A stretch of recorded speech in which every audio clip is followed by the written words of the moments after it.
Peristiwa 23 Januari 1946 merupakan salah satu fase heroik rakyat Luwu dalam mempertahankan kemerdekaan dan mengusir penjajah Belanda. Sebuah peristiwa yang hingga saat ini telah diperingati setiap tahunnya sebagai Hari Perlawanan Rakyat Luwu. Peristiwa ini terjadi paling tidak dilatar belakangi, khususnya oleh dua aspek penting yang hidup dalam masyarakat Luwu, yakni aspek religiositas dan aspek kultural. 1. Aspek religiositas.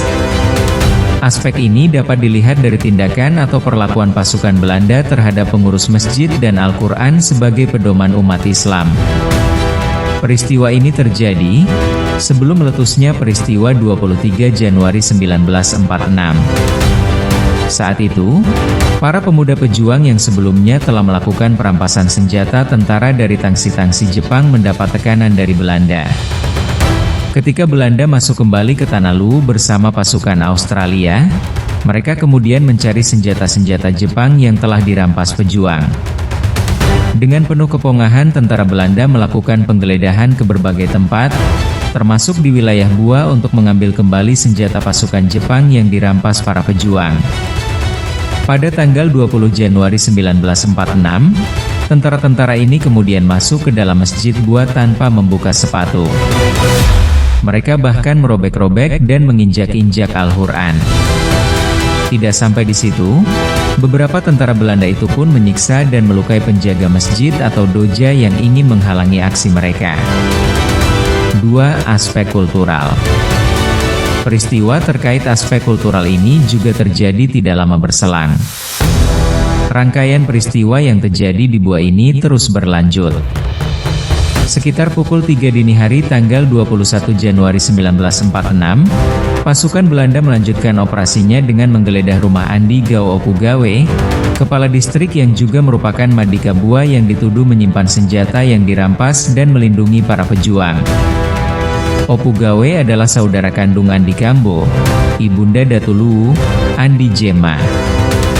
Selama penggeledahan, mereka juga melakukan pemukulan terhadap beberapa orang yang ada di rumah Opugawe tersebut. Kedua peristiwa itu sangat melukai batin rakyat Luwu. Sebuah tragedi religio-kultural telah terjadi di Tanah Luwu yang harus dibalas dengan taruhan nyawa sekalipun. Akibatnya, rakyat Luwu yang memang telah lama ingin melakukan perlawanan terhadap penjajah Belanda semakin terpukul dengan peristiwa tersebut. Para pejuang kemudian berkonsolidasi untuk melakukan penyerangan besar-besaran terhadap penjajah Belanda. Perlawanan ini bahkan melibatkan seluruh elemen masyarakat yang berada di wilayah Kedatuan Luwu, utamanya pada pemuda. Akibatnya, pecahlah peristiwa perlawanan semesta rakyat Luwu pada tanggal 23 Januari 1946 yang membuat kota Palopo menjadi lautan api. Rencana penyerangan pada mulanya akan dilaksanakan pada tanggal 25 Januari 1946. Namun, pada malam tanggal 23 Januari 1946, rencana tersebut diubah, sebab telah tercium oleh Belanda. Dengan demikian, para pejuang berpendapat bahwa dengan bocornya rencana tersebut, dapat dipastikan Belanda akan menambah kekuatannya di Palopo. Hal ini terbukti belakangan, ketika pada tanggal 25 Januari 1946 pasukan bantuan Belanda benar-benar datang dari Makassar memberikan bantuan. Dan malam itu, berita adanya perubahan jadwal penyerangan tersebut segera meluas di kalangan pejuang yang dalam kota Palopo yang telah siap melakukan penyerangan. Setelah melalui pembicaraan yang matang, maka malam itu juga posisi pasukan yang bersenjata api diatur. Diharapkan malam itu juga pasukan bantuan dari Walenrang dan Tanah Toraja lebih cepat datang ke Palopo. Berdasarkan kesepakatan, komando pertempuran dipimpin oleh M. Yusuf Arif, M. Landau DG Mabate, dan Andi Tenriajeng dibantu oleh Badawiye yang merupakan komandan induk pasukan Lasuasua.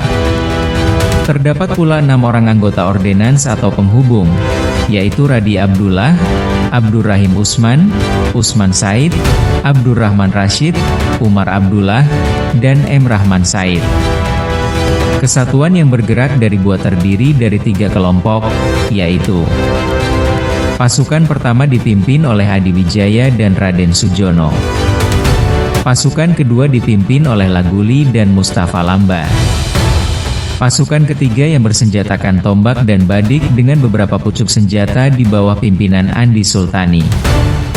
Adapun formasi styling penyerangan yang telah diatur tersebut sebagai berikut. Sektor Istana, Polisi Istimewa berintikan para bekas Seiho, dipimpin oleh M. Yusuf Setia. Sektor Pesanggerahan, pasukan Pri Laswa-Swa dipimpin oleh M. Badawi. Sektor Penjara, pasukan gabungan dari Bua dipimpin oleh Adi Wijaya dan Raden Sujono. Sektor Bioskop Palopo, pasukan anak pasar pimpinan Abu Perto dan Abdullah D.G. Malimpo. Sektor Kantor Pos, kelompok pelajar pimpinan Andi Basorahim dan Ahmad Ali. Pasukan yang terlibat dalam pertempuran 23 Januari itu antara lain, pasukan Bua, pasukan Laswa-Swa, pasukan Walenrang, pasukan Pemuda Kota, pasukan dari Ponjalae, pasukan Tapong, pasukan Batu Pasi, anak pasar, dan pasukan Peta. Adapun senjata yang digunakan sebagian besar hasil perampasan senjata Jepang yang dilakukan antara lain. Perampasan senjata di Gedung Furukawa pada tanggal 25 Oktober 1945, yang dilakukan pada tengah malam buta. Perampasan senjata di Gedung SBHK 20 Oktober 1945, yang dilakukan pada tengah malam. Perampasan senjata di Gudang Barang Latupa pada tanggal 21 Oktober 1945. Perampasan senjata di Malango akhir bulan Oktober 1945. Perampasan senjata di Rembong bulan Oktober 1945. Perampasan senjata di Tapong. Sementara itu, rakyat dan pemuda baik dari penduduk kota Palopo sendiri maupun yang datang dari kampung-kampung di sekitar Palopo mulai berduyun-duyun secara sukarela datang ke kota Palopo. Mereka pun turut membantu penyerbuan terhadap kedudukan tentara Belanda dengan bersenjatakan tombak, keris, dan berbagai senjata lainnya. Begitulah rakyat Luwu memaknai simbol-simbol religio-kultural pada masa itu. Perlawanan rakyat Luwu pada tanggal 23 Januari 1946 benar-benar menjadi momentum terbaik melakukan perlawanan terhadap Belanda. Para pejuang berhasil menguasai kota Palopo dalam beberapa jam, sebelum pasukan Belanda kembali menyerang setelah mendapat bantuan pasukan dari luar kota Palopo. Dan ketika kota Palopo diserang oleh Belanda dari dua arah pada tanggal 25 Januari 1946, kota Palopo pun menjadi lautan api. Terbakarnya kota Palopo ini kemudian diabadikan menjadi sebuah nyanyian rakyat yang sering juga dinyanyikan yang berjudul Kota Palopo yang Terbakar.